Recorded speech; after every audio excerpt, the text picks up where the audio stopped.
नमस्ते। माँ शारदे के चरणों में नमन। प्यारी बहनों को शुभ आशीष।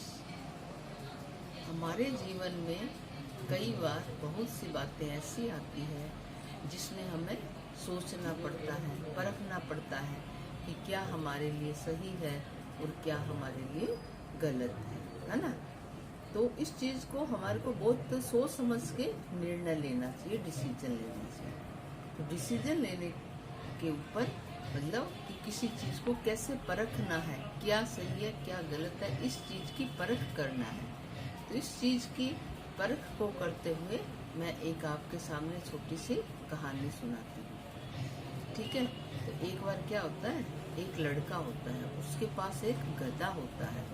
तो वो रास्ते में जा रहा होता है, तो उसको एक चमकती हुई चीज़ दिखाई देती है उस लड़के को।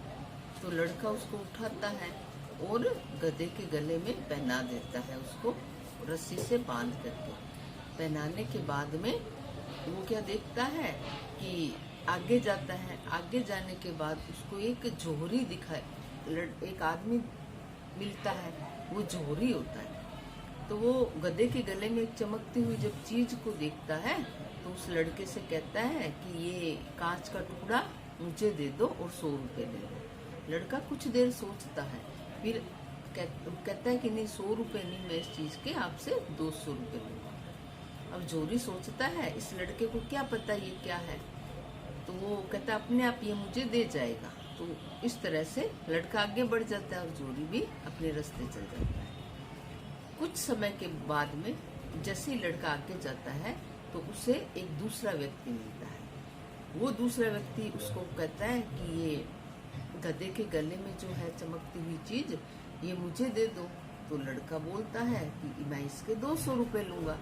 तो ठीक है, अब लड़के को बस ठीक बात जच जाती है, तो वो 200 रुपए उसको दे करके वो कांच का टुकड़ा ले लेता है। तो दूसरा जो वो व्यक्ति भी कौन होता है, जोहरी होता है।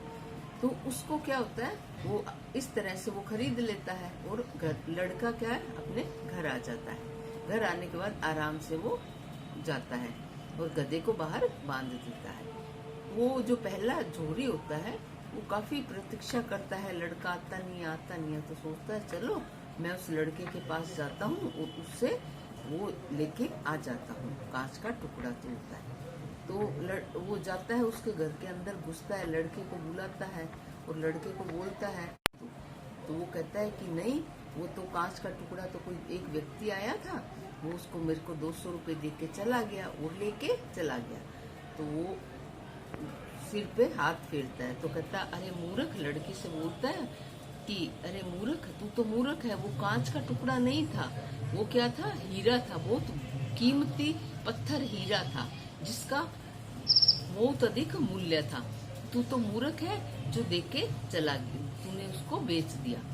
तो लड़का कहता है कि चलो मैं तो मूर्ख हूँ, क्योंकि मुझे तो पहचान नहीं थी कि वो कांच का टुकड़ा है या हीरा है या बहुमूल्य पत्थर है, लेकिन आपको तो पहचान थी, आप तो जोहरी थे।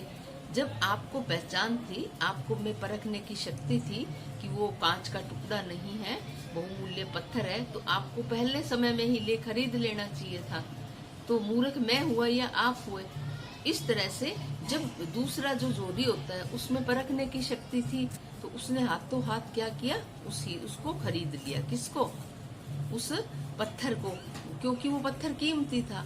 तो मूर्ख आप हुए या मैं हुआ। तो इस तरह से जब हमें चीजों की परख होती है तो हमें उस चीज को उसी में करना चाहिए, उसी को लेना चाहिए। तो उसने उस चीज को परख करके नहीं खरीदा तो उसने घाटा खाया। इसी तरह से आज की हमारी भी जो शिक्षा की नीति है, शिक्षा के मूल्य हैं, शिक्षा हर जगह मिलती है। ये नहीं कहते कि शिक्षा अलग अलग जगह पे मिलती है वो सही नहीं मिलती, शिक्षा सही मिलती है, लेकिन हमें भी ये परखना चाहिए कि मूल्य आधारित शिक्षा, नैतिक आधारित शिक्षा, नैतिक मूल्यों की शिक्षा, अच्छे संस्कारों की शिक्षा कहाँ पे मिल रही है, उसको सोच करके ही हमें हमारी पढ़ाई वैसी जगह पर करनी चाहिए जहाँ हमें ये सब बातें मतलब कि मिले और हमें पसंद हो। धन्यवाद।